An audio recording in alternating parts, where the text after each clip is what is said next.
Hi girlfriends! Welcome back to the Girlfriends Club.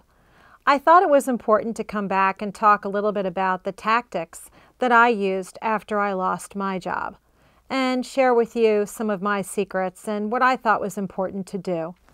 And the first thing that I found to be extremely important was the minute that happened is that I phoned a friend and just had to tell my story and just let it off of my chest. It's really important that you do that.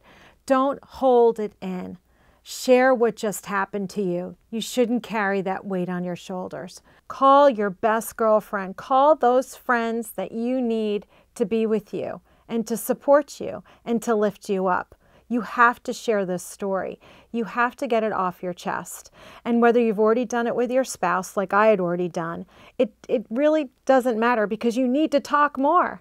And that's what I did.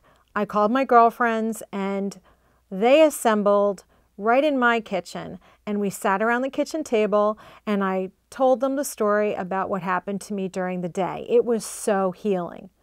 But then, right away, we started to make a list. And with the help of my girlfriends, we compiled a list of 5 things that I needed to do the next day to make me feel better.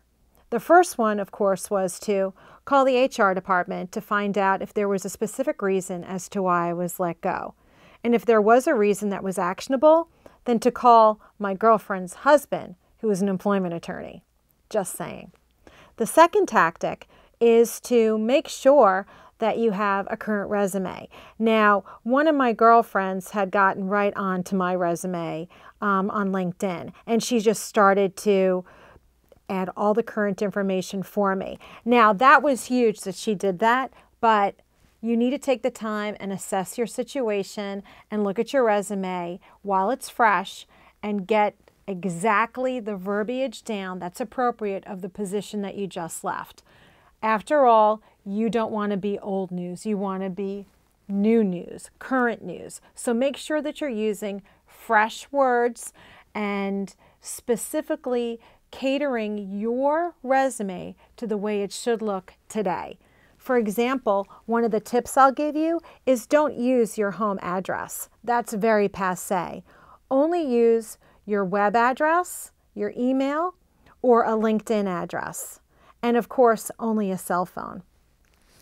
The fourth thing that we did was, believe it or not, we did some role playing. Like, hi, how are you? We're going to do some role playing about doing an interview and sitting on the other side of the desk. And the fifth thing that we did was we did open up that bottle of wine. And me and my girlfriends, we sat around the kitchen table and we cried that I lost my job. We cried and then we laughed, and they were able to support me once again and help me get my head back in the game and my feet back on the ground. And I would say within, I guess it was about 6 weeks, I knew what my next steps were. So for some of you, after you've had that bottle of wine with your girlfriends, maybe you don't have a close girlfriend. Maybe you don't have a gaggle of women. Well, I want you to know that I'm your girlfriend, and feel free to share with me your stories or write some questions to me. I'll totally help you out. You can be anonymous, and it's okay. I'm here for you. Leave me some comments or email me. I'd love to hear from you, and I'd really like to help you through this really difficult time.